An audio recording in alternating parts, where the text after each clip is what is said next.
जब गवर्नमेंट में आप होते हो ना तो आपकी इश्यूज और होते हैं, गवर्नेंस देनी है।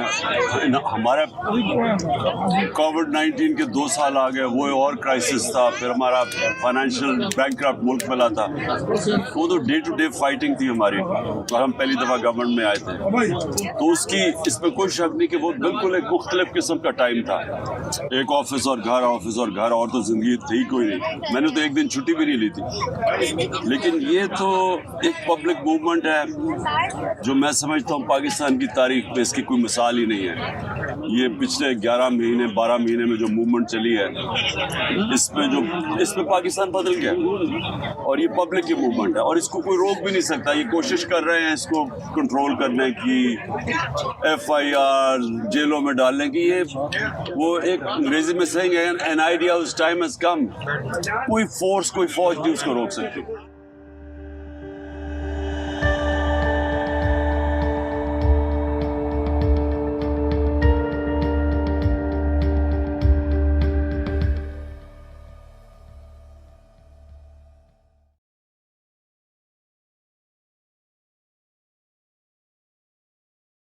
ये एक साल बड़ा चैलेंजिंग था क्योंकि पूरा जो इस्टेब्लिशमेंट का ज़ोर था वो हमारे ऊपर था।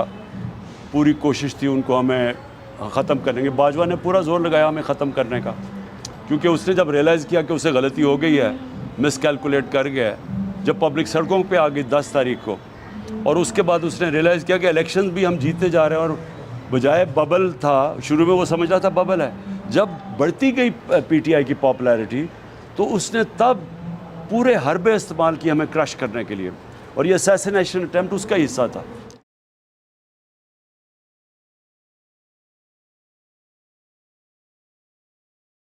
सबसे मुश्किल तो वो रात थी जिधर इन्होंने पूरी तरह 3 तरफ से हमले किए। घर पे रेंजर्स थे और मुसलसल फ्रेश पुलिस लाते रहे, हमला करते रहे, और हमारे लोग रेजिस्ट करते रहे, क्योंकि वो सब कुछ इलीगल था, उसका कोई कानूनी बेसिस नहीं था।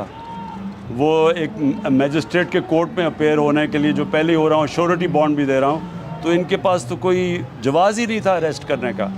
इनकी बदनीयती थी या ये मुर्तज़ा टाइप कत्ल करना चाहते थे, और या फिर ये अरेस्ट करके और जेल में रखना चाहते थे काफ़ी महीने, जब तक इलेक्शन ख़त्म हो जाए। तो इनकी बदनीयती थी, तो वो उसका तो, लेकिन उन्होंने जिस इंटेंसिटी से हमले किए और जिस तरह यहाँ लोगों ने रेजिस्ट किया, ये एपिक स्ट्रगल थी। ये कोई भी पॉलिटिकल पार्टी इस तरह की स्ट्रगल इतनी ओवरवेलमिंग फोर्स से नहीं कर सकती थी जो यहाँ हमारे लोगों ने, वॉलंटियर्स ने जज्बे जुनून से लड़े।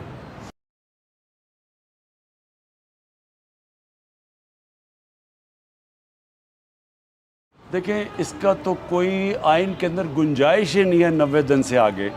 ये तो आपको कानूनी माहिरीन होना चाहिए नहीं इस चीज़ रियलाइज करने के लिए कि 90 डेज़ की तो बड़ी वाज़ेह तौर पे आइन के अंदर है, और अगर आप 90 डेज़ से बाहर जाते हैं तो फिर तो कोई भी आप कर सकते हैं, फिर तो वाई नॉट 900 डेज़। तो इसलिए इसके ऊपर सारे जितने भी पाकिस्तान के लीगल एक्सपर्ट्स हैं वो कन्विंस्ड हैं कि इलेक्शन 90 डेज़ में होना है। अब ये भाग रहे हैं उससे, डरे हुए हैं सारे, और भाग इसलिए रहे, इनको डर लगा हुआ है कि इनकी जो पैसे हैं वो पकड़े जाएंगे। लेकिन ना, 2 मोटिवेशंस हैं। पैसे, इनका मेन मोटिवेशन पैसा है कि ये अगर मैं इलेक्शन जीत गया तो ये NRO में वापस ले लूँगा, बस ये है इनकी, और उसके लिए सारी कोशिश कर रहे हैं। इनके लिए कोई आइन, किसी कोई हैसियत नहीं है, आइन या कानून की हैसियत नहीं है इनकी।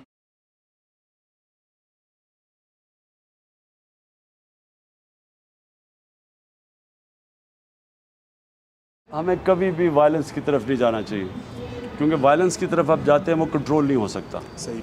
वो वायलेंस की तरफ आप जाते हैं तो उसकी अपना मोमेंटम होता है।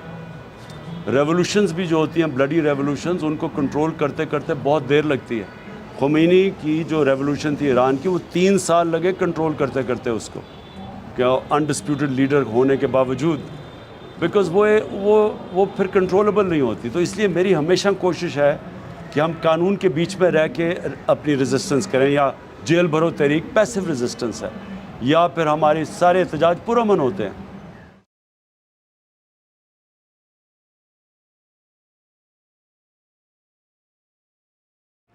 एक साल में जो तहरीक इंसाफ को ट्रायल्स और ट्रिबुलेशंस और जो मुश्किलात से सामना करना पड़ा है, किसी पार्टी इस एक साल से नहीं गुजरी। कातलाना हमला किया, दूसरे भी 2 हमले थे, ये कत्ल करने के लिए थे, जो यहाँ मेरे घर पे, और वो जो जुडिशल कमीशन जो कॉम्प्लेक्स में था वो भी कत्ल करने का था। उसके अलावा जो केसेस 144 केसेस मेरे लोगों के ऊपर, अभी अली अमीन, फिर उससे पहले कस्टोडियल टॉर्चर, ये अनप्रेसिडेंटेड है पाकिस्तान में, और ये जमहूरियत के अंदर हो रहा है। फिर केयर टेकर गवर्नमेंट एक न्यूट्रल सपोजली बनानी थी, ऐसी कभी केयर टेकर गवर्नमेंट आई नहीं है, तो सारे इदारे तबाह किए गए हैं सिर्फ तहरीक इंसाफ को बाहर रखने के लिए। लेकिन जो इस साल की सबसे खुशाइन चीज़ है कि एक शऊर आ गया पब्लिक में जो कभी पहले नहीं था, एक कौम बनती जा रही है, नौजवान जाग चुका है पाकिस्तान में सोशल मीडिया की वजह से। लेकिन उससे भी बड़ा जो इनकलाब घरों में ख़वातीन के अंदर जो पब्लिक अवेयरनेस है वो कभी नहीं थी। जो बाई इलेक्शन में औरतों का टर्नआउट है वो अनप्रेसिडेंटेड है। तो ये पॉजिटिव चीज़ें हुई।